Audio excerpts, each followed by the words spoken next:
Habíamos comenzado con el diputado Víctor Clark y se incorpora al panel el diputado Alfonso Marquina del Partido Primero Justicia. Es decir, aquí hemos logrado imprimir a la una lo que no ha podido UNASUR. Las reuniones indirectas entre oposición y gobierno, pues aquí tenemos dos representantes de gobierno y oposición en esta mesa. Una mesa, bueno, para que conversemos como sabemos hacerlo sobre esta reunión de la OEA, las consecuencias de esta solicitud que ha hecho el secretario general de la Organización de Estados Americanos. Bueno, mira, yo creo primero, Vladimir, en la madurez, en la responsabilidad, en la sensatez que tiene que haber, como te decía, en la política, y creo que lo que vimos ahorita hace minutos en el Consejo Permanente es la voluntad y la comprensión mayor de lo que te decía, el triste papel de lo que ha jugado el secretario Almagro como actor político de la derecha internacional y de la derecha venezolana. Y otra cosa será la responsabilidad y la posición que harán los estados, y que ya estamos viendo el debate hacia dónde apunta. Hacia dónde apunta a promover a través de las gestiones diplomáticas, seguir fomentando espacios, en primer lugar, de respeto.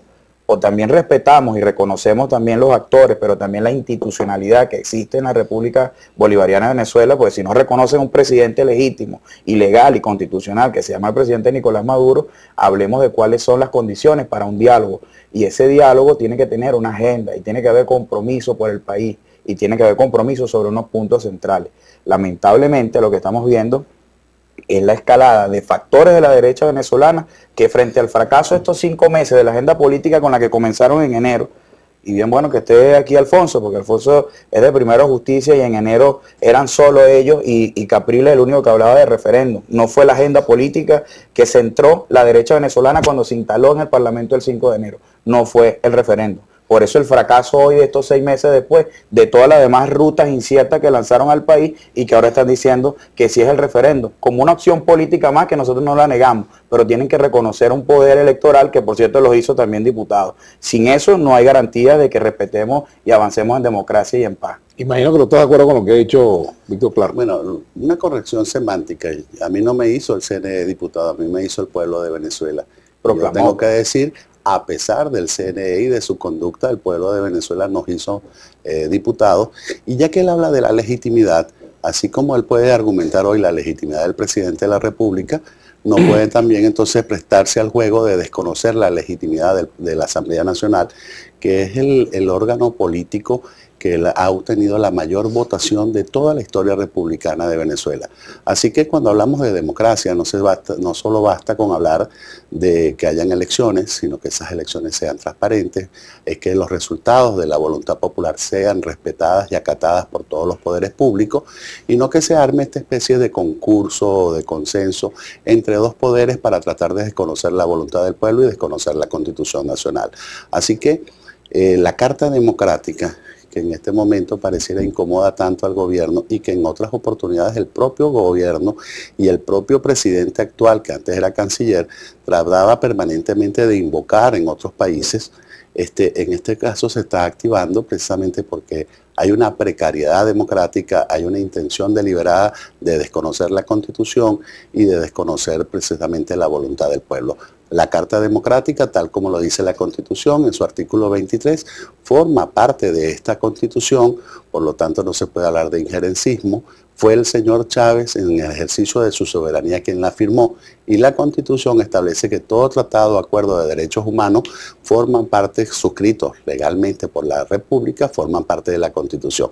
Y el ejercicio del voto es un derecho humano. Mira, Vladimir, dos cosas rápidas. La primera, que tú me la habías preguntado y ahora hace señalamiento Marquina, con lo que han dicho de las declaraciones cuando el presidente hoy, Nicolás Maduro, que en ese momento era canciller, claro, era canciller de una república bolivariana que estaba ejerciendo como Estado miembro su derecho en el marco de esta Carta Democrática y de los artículos que hace referencia a Marquina, abrogando por otro Estado miembro que se le había desconocido su orden constitucional con un golpe de Estado que sacó en pijama al presidente electo por el pueblo de Honduras y lo puso en otro país, expulsado por la fuerza militar y por un golpe parlamentario que cortó el hilo constitucional de Honduras. Y en ese caso, el canciller venezolano, facultado por quien dirige la política exterior venezolana, que es el jefe de Estado, que es el presidente en ese momento, comandante Hugo Chávez, como tú dices, y hoy el presidente Nicolás Maduro. Yo entiendo las aspiraciones políticas, personales, de ambición, que pueden tener cada uno de los actores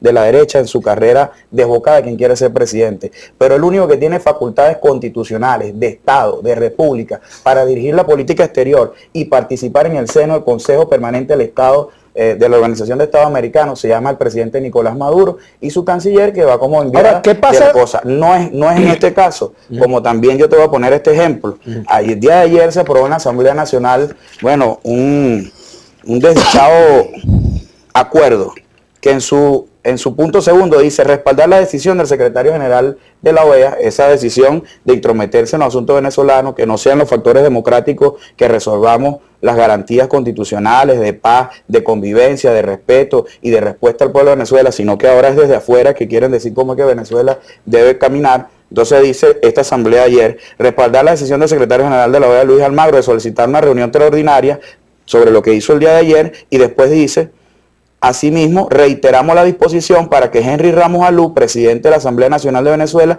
intervenga en dicha reunión de acuerdo al criterio del secretario general expresado en el informe también infeliz que hizo el secretario, y que al final redujo, que ahorita yo lo voy a comentar, en 8 puntos, y que fue a la vez de Twitter donde él dijo cuáles son las consideraciones. Pero a mí me gustaría que precisáramos los límites de la Carta Democrática. ¿A qué me refiero? Si, por ejemplo, un Estado, de acuerdo a algún poder, si por ejemplo la Asamblea Nacional o el Tribunal Supremo de Justicia considera que el gobierno, que el Poder Ejecutivo está violentando la Constitución, ¿no tiene aplicabilidad a la Carta Democrática? Le pregunto a ambos.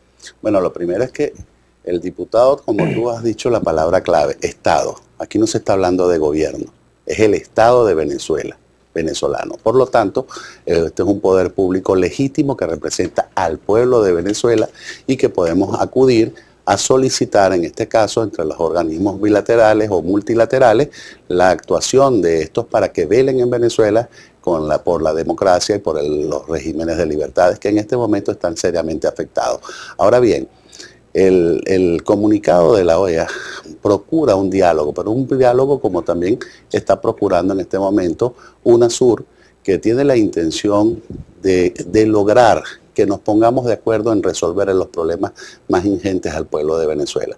Aquí estamos hablando de la inflación más alta del mundo por producto de una política económica errada que ha llevado a Venezuela no solo a esa inflación de 3 dígitos, sino también a unos niveles de escasez que son terribles. En ese diálogo tenemos que abordar la crisis humanitaria o la crisis como la quieran llamar los diputados, pero que tienen que reconocerla, que hoy se nos están muriendo los venezolanos porque no consiguen los medicamentos.